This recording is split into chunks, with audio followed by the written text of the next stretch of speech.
మహిళలు పురుషులతో సమానంగా సత్తా చాటుతున్న రోజులివి. అందుకు అచ్చమైన ఉదాహరణ ఆ యువతులు. ఎస్బీఐ ఆధ్వర్యంలో గ్రామీణ స్వయం ఉపాధి శిక్షణ సంస్థలో ట్రైనింగ్ తీసుకుని ఉపాధి వైపు పరుగులు పెడుతున్నారు. మగ్గం, కారు డ్రైవింగ్, కుట్టు మిషన్, అల్లికలు వంటి విభాగాల్లో శిక్షణ పొందుతున్నారు. నెల రోజుల పాటు జరిగే శిక్షణలో నైపుణ్యాలు నేర్చుకుని వ్యాపార స్థాపనల వైపు అడుగులేస్తున్న మహిళలపై ప్రత్యేక కథనం.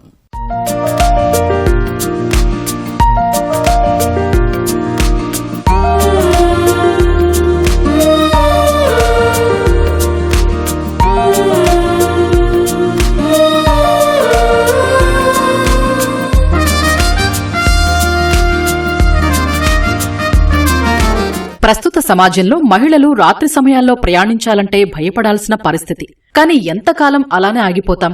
అదే ఆలోచన స్వయం ఉపాధి సంకల్పం పెట్టుకుని జిల్లా కలెక్టర్ చొరవతో అక్కడో కొత్త ప్రయత్నం చేశారు. మహిళలకు క్యాబ్లు అందుబాటులోకొస్తే ఎలాంటి ఇబ్బందులు ఉండవనే ఆలోచనతో ఉపాధికి బాటలు వేశారు.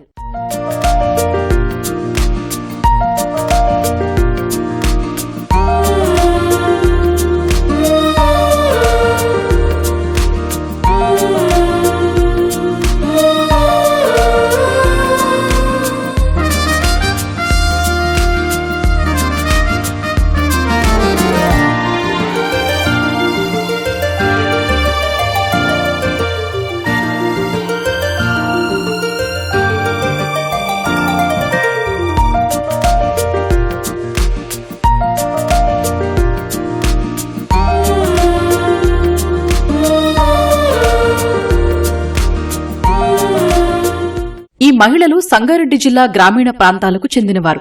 పురుషులకు ఏమాత్రం తీసిపోమంటూ నిరూపిస్తున్నారు. స్వయం ఉపాధి శిక్షణ పొంది వివిధ రంగాల్లో ఉపాధి పొందుతూ అందరి మన్ననలు అందుకుంటున్నారు. మగ్గం, కుట్టు మిషన్, అల్లికలతో పాటు డ్రైవింగ్ శిక్షణతో సాధికారత వైపు ప్రయాణిస్తున్నారు.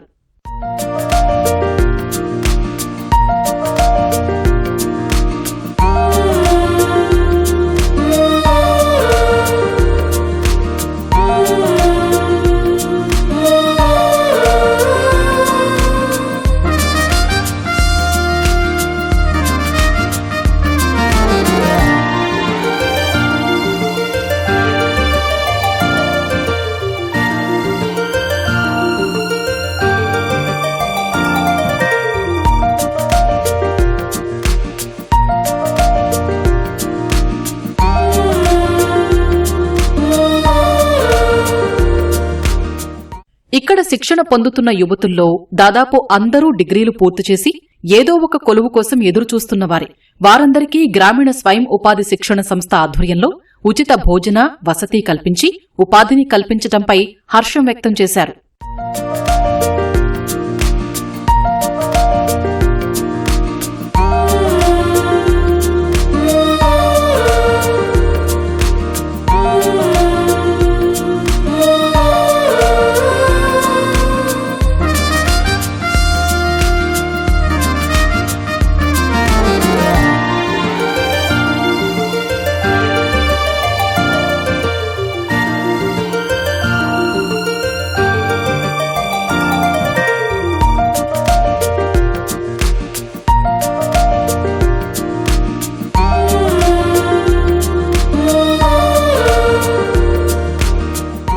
తమ కాళ్లపై తాము నిలబడగలమనే స్థాయికి వెళ్లేలా ఇక్కడ శిక్షణ ఉంటుందంటున్నారీ మహిళలు.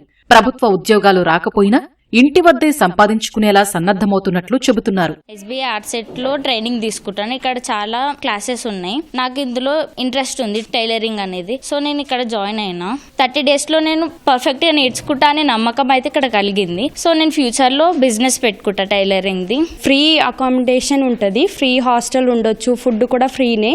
చాలా బాగా మేడం గారు చాలా బాగా నేర్పిస్తున్నారు. 30 days లో నేను దగ్గర 12 ఐటమ్స్ నేర్చుకున్నాము. సో డైలీ ఒకటి నేర్పిస్తారు. దీని మీద ఇంట్రెస్ట్ ఉంది కాబట్టి నేర్చుకోవాలని, ఇక్కడ ఫ్రీనే కాబట్టి ఇక్కడికి వచ్చాను. ప్రస్తుతం ఇక్కడ 4 కోర్సుల్లో శిక్షణ ఇస్తున్నారు. కోర్సు బట్టి కాల పరిమితి ఉంటుంది. ఇప్పటి వరకు 35 మంది యువతులు డ్రైవింగ్ శిక్షణ పూర్తి చేశారు. వారికి బయట క్యాబ్ నడిపే అవకాశం కల్పిస్తున్నారు. ప్రభుత్వం రుణాలు మంజూరు చేస్తే కార్లు కొనుగోలు చేసుకుంటామని వారు చెప్తున్నారు. ఫస్ట్ హ్యాండ్ ఎంబ్రాయిడరీ వర్క్ నేర్పించారు, తర్వాత మిషన్ ఎంబ్రాయిడరీ, తర్వాత మగ్గం, ఫ్యాబ్రిక్ పెయింట్ 4 కోర్స్ నేర్పిస్తున్నారు ఇక్కడ. మాకు ఇప్పటికి 3 కంప్లీట్ అయిపోయినాయి, ఇంకోటి ఉంది. ఎస్బీఐ ఆర్ట్ సిటీ వాళ్ళు చాలా ఉపాధి కల్పిస్తారు ఇక్కడ మహిళలకు. మగ్గం and beautician and stitching, car driving, computers course. Girls వాళ్ళ కాళ్ళపైన స్టాండ్ తీసుకోవాలని ఇవన్నీ మాకు కల్పించారు. ఫస్టే స్టీరింగ్ పట్టుకోవడం, మేము ఏది కూడా డ్రైవ్ చేయకుండా డైరెక్ట్ కార్లో కూర్చోవడం అంటే not possible. Driver sir explain చేసే విధానం వల్ల మేము బాగా నేర్చుకుంటున్నాం. కార్ నేర్చుకుని వెళ్ళడం అనే కాకుండా ఈడిపి క్లాసులు ఉన్నాయి ఇక్కడ. దాని మెయింటెనెన్స్ ఎట్లుంటది, మనం బయటకు వెళ్ళి కస్టమర్ రిసీవ్ ఎట్లా చేసుకోవాలి, స్టెప్ బై స్టెప్ ఎట్లా డెవలప్ కావాలనే విషయంలో బాగా చెప్తారు వాళ్ళు. గవర్నమెంట్ ద్వారా మాకు ఏదైనా వెహికల్ ఇస్తే బాగా నడిపించుకోవాలని మా ఆలోచన. ఇక్కడనే కాకుండా రాష్ట్ర వ్యాప్తంగా మహిళలకు డ్రైవింగ్ కోర్సును సరికొత్త విధానంలో అందుబాటులోకి తీసుకొచ్చినట్లు గ్రామీణ స్వయం ఉపాధి శిక్షణ సంస్థ డైరెక్టర్ రాజేంద్ర ప్రసాద్ చెబుతున్నారు. క్యాంటీన్లు, బ్యూటీ పార్లర్లు, మిల్క్ పార్లర్ల ద్వారా కూడా ఉపాధి కల్పిస్తున్నట్లు వెల్లడించారు. ప్రస్తుత పోటీ ప్రపంచంలో మహిళలు అన్ని రంగాల్లో రాణించాలని కలెక్టర్ క్రాంతి ఆకాంక్షించారు. ఆడపిల్లలకి డ్రైవింగ్ నేర్పించడానికి ట్రైనింగ్ స్టార్ట్ చేశాము. ఇది నెల రోజుల ట్రైనింగ్. పిల్లలు చాలా అద్భుతంగా నేర్చుకుంటున్నారు. యాక్చువల్గా మన తెలంగాణలో మొట్టమొదటిగా సంగారెడ్డిలోనే షీ క్యాబ్స్ కోసం అని చెప్పి ఆడపిల్లకి ట్రైనింగ్ ఇచ్చాము. ట్రాన్స్పోర్ట్ కమిషన్ కూడా కలిశాను. డ్రైవింగ్ లైసెన్స్ కూడా సహకరిస్తా అన్నారు. మహిళా శక్తి కింద మహిళలకు కార్ డ్రైవింగ్ నేర్చుకోవడానికి దాదాపు 35 మంది అందులో ఉన్నారు. తర్వాత బ్యూటీ పార్లర్స్ తయారు చేసుకోవడము, క్యాంటీన్స్ పెట్టుకోవడము, చిన్న షాప్స్ ఏర్పాటు చేసుకుని ఇవన్నిటికీ కూడా మనం ఏ విధంగా వాళ్ళు చేయాలన్నది ట్రైనింగ్ స్టేట్ లెవెల్లో, జిల్లా లెవెల్లో ట్రైనింగ్స్ ఇవ్వడం జరుగుతుంది. మహిళలు కూడా క్యాబ్ డ్రైవింగ్ చేయాలని ఒక ఐడియా అన్నమాట. మహిళా డ్రైవర్స్ ఉంటే ఎస్పెషల్లీ హైదరాబాద్ చుట్టుపక్కల ప్రాంతాల్లో డిమాండ్ కూడా ఎక్కువ ఉంటది. కాబట్టి ఈ ఉద్దేశంతో మన మహిళలకు కూడా డ్రైవింగ్ లో శిక్షణ ఇద్దామనే ఉద్దేశంతో ఈ ప్రోగ్రామ్ స్టార్ట్ చేశాము. 10 మంది కూడా వచ్చి ఇక్కడ డ్రైవింగ్ నేర్చుకున్నందుకు చాలా సంతోషంగా ఉంది. చేయాలన్న తపన ఉంటే ఎంత కష్టమైనా సులువుగా మారుతుందని చెబుతున్నారు ఈ మహిళలు. మహిళలు ఏ రంగంలోనైనా రాణించవచ్చని అంటున్నారు.